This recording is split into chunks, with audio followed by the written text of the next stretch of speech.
ஓம் come கணபதியே நமக.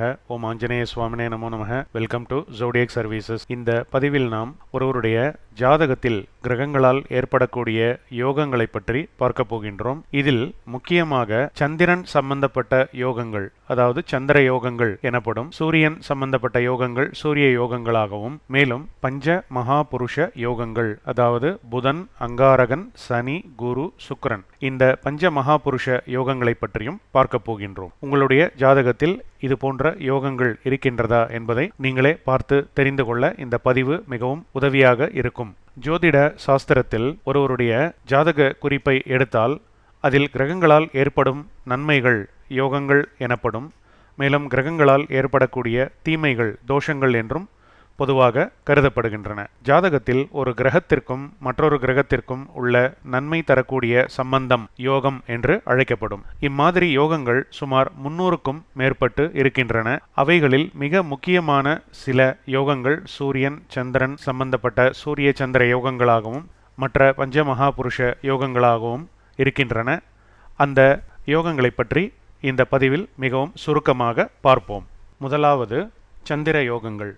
துருதுரா யோகம், அதாவது சந்திரனுக்கு முன்னும் பின்னும் ராசிகளில் சூரியன் ராகு கேதுவை தவிர மற்ற கிரகங்கள் இருப்பின் இந்த யோகம் ஏற்படும். இதனுடைய பலன்கள் அதிக சம்பத்துகள் பெற்று வாகனங்கள், நல்ல குணங்கள் போன்றவைகள் அமைந்து நல்வாழ்க்கை வாழ்வார்கள். சந்திர யோகத்தில் அடுத்து அனபா யோகம், அதாவது சந்திரனுக்கு 12வது ராசியில் ராகு கேதுகளை தவிர மற்ற கிரகங்கள் ஏதாவது இருப்பது. இதனுடைய பலன்கள் நல்ல ஆரோக்கியமும் பேரும் புகழும் உண்டாகும். அடுத்த சந்திர யோகம் சுனபா யோகம் என்று அழைக்கப்படும்.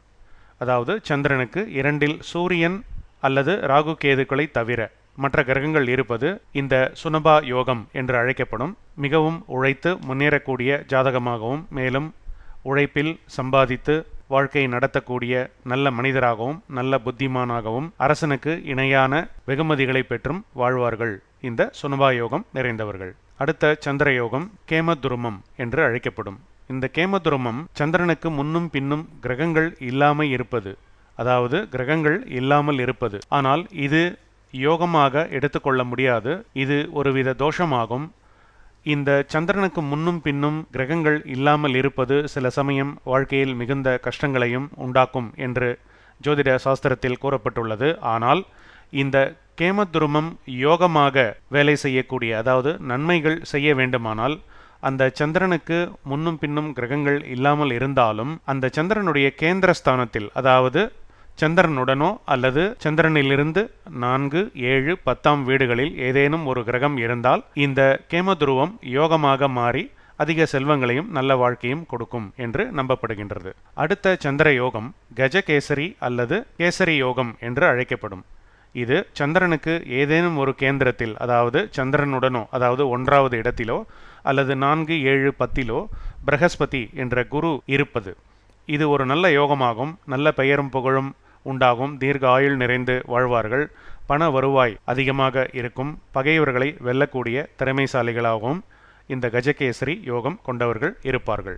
அடுத்து சந்திரமங்கல யோகம், அதாவது சந்திரன் செவ்வாய் இதனுடைய சேர்க்கையாகும். இதனுடைய பலன்கள், அதாவது ஒரு ஜாதகத்தில் சந்திரன் செவ்வாய் நல்ல ஸ்தானங்களில் சேர்ந்து இருந்தால் இந்த சந்திரமங்கல யோகம் உண்டாகும். அதாவது செவ்வாய் ஆட்சி அல்லது உச்சம் பெற்றோ இல்லது சந்திரன் ஆட்சி உச்சம் பெற்று இரண்டும் சேர்ந்து இருப்பது. இதனுடைய பலன்கள் நிறைய சொத்துக்கள் நிறைந்து காணப்படுவார்கள். பெயரும் புகழும் உண்டாகும். நல்ல ஆஸ்தி அந்தஸ்து நிறைந்து அதிகார பலம் படைத்து இருப்பார்கள். ஆயினும் சில சமயத்தில் மன கோளாறுகள் உண்டாகும் அல்லது மன சஞ்சலங்கள் நிறைந்து காணப்படுவார்கள். அதற்கு முருகனுடைய வழிபாடு நல்ல ஆரோக்கியமும் அருளும் கிடைக்கப்பெற்று நல்வாழ்வு வாழ வழி நடத்தும். அடுத்த சந்திர யோகம் அதியோகம் என்று அழைக்கப்படும். அதாவது சந்திரனுக்கு 6ஆம் இடம், 7ஆம் இடம், 8ஆம் இடம் இந்த வீடுகளில் சுப கிரகங்களாகிய குரு, புதன், சுக்கிரன் இது போன்ற சுப கிரகங்கள் ஒன்றாகவோ அல்லது தனித்தனியாகவோ நிற்பதாகும். அதாவது சந்திரனுக்கு 6, 7, 8 வீடுகளில் சுப கிரகங்கள் இருப்பது. இது ஒரு பலமான யோகமாகும். இந்த யோகம் உடையவர்கள் பெரும்பாலும் மிகப்பெரிய உத்தியோகங்களில் இருப்பார்கள். போலீஸ் துறை, இராணுவத்துறை அல்லது ஏர்ஃபோர்ஸ் துறை போன்ற பல துறைகளில் பணியாற்றக்கூடிய நல்ல சந்தர்ப்பங்கள் அமையும். நல்ல பண வசதிகள் பெருகும். பெயரும் புகழும் உண்டாகும்.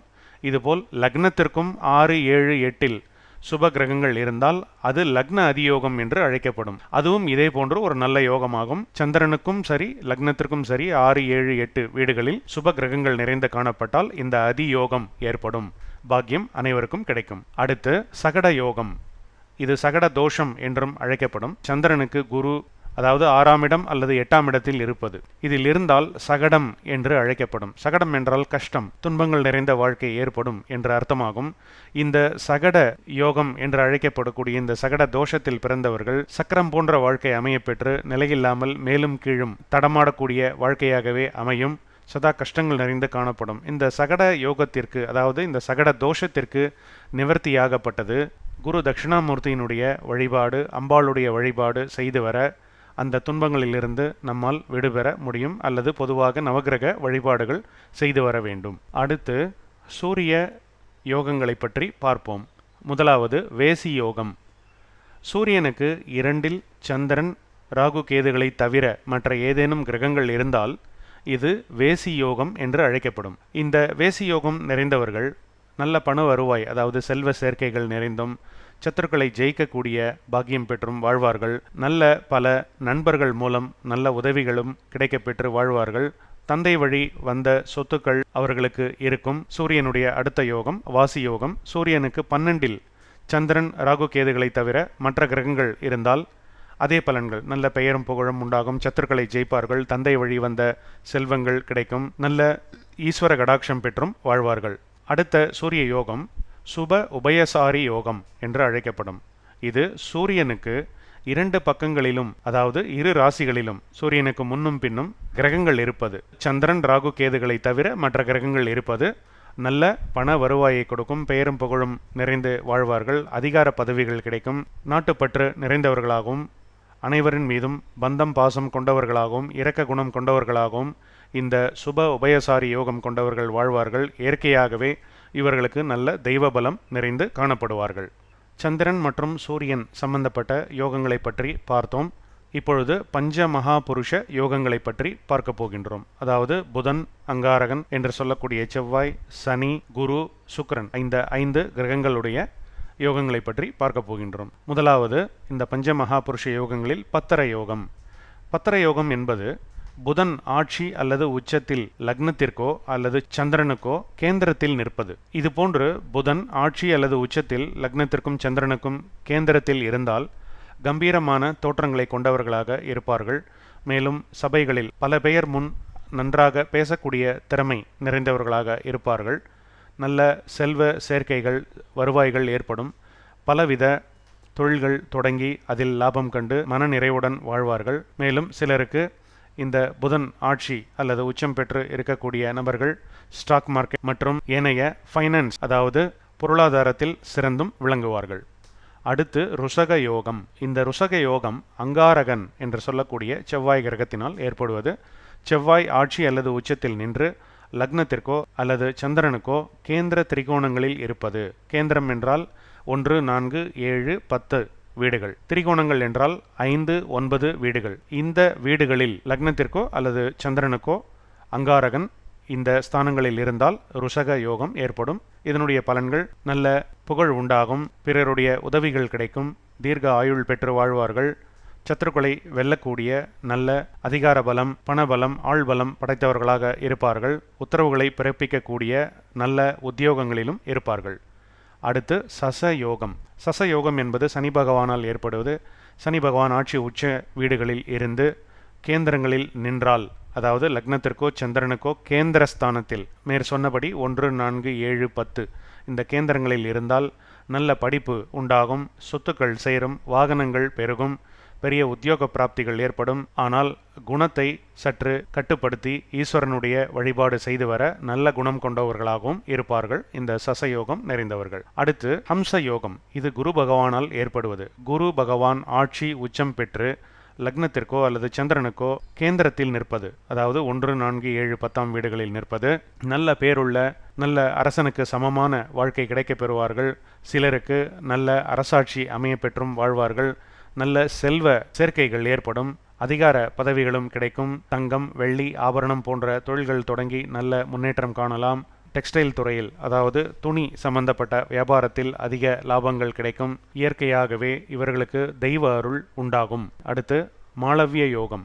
இந்த மாளவிய யோகம் சுக்கிரன் ஆட்சி அல்லது உச்சம் பெற்று லக்னத்திற்கோ சந்திரனுக்கோ கேந்திரத்தில் நிற்பது. நல்ல தோற்றமுள்ளவர்களாக இருப்பார்கள், நேசமுடன் பழகுவார்கள், இரக்க குணம் பெற்றவர்களாக இருப்பார்கள், கேளிக்கை சம்பந்தப்பட்ட பொழுதுபோக்குகளில் ஈடுபடுவார்கள், பிரயாண யோகங்கள் உண்டாகும், வெளிநாடு பிரயாணங்கள் செய்வார்கள், பெயரும் புகழும் உண்டாகும், தனப்பிராப்தி ஏற்படும், வாகனங்கள் உடையவர்களாக இருப்பார்கள், பெண்களால் அதிக உதவிகளும் ஏற்படும். இது போன்று ஒருவருடைய ஜாதகத்தில் பல விதமான யோகங்கள் இருக்கின்றன. அதில் முக்கியமாக சந்திரன், சூரியன் மற்றும் பஞ்சமகா புருஷ யோகங்களை பற்றி இப்பொழுது பார்த்தோம்.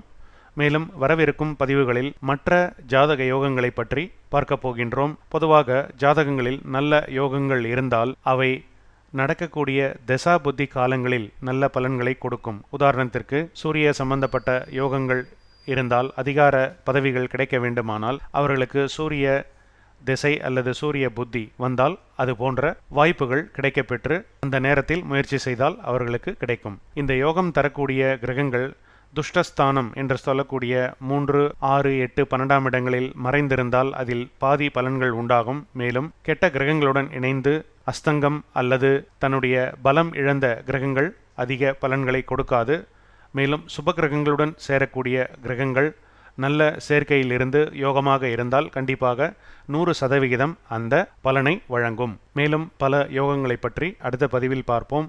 இந்த வீடியோவை லைக் செய்யுங்கள், ஷேர் செய்யுங்கள், சேனலை சப்ஸ்கிரைப் செய்யுங்கள். ஜோதிடம், ஜாதகம், பிரசன்னம் போன்ற உதவிகளுக்கு தொடர்பு கொள்ளவும். ஜோடியாக் சர்வீசஸ் மூலமாக உங்கள் GRN. நன்றி, வணக்கம்.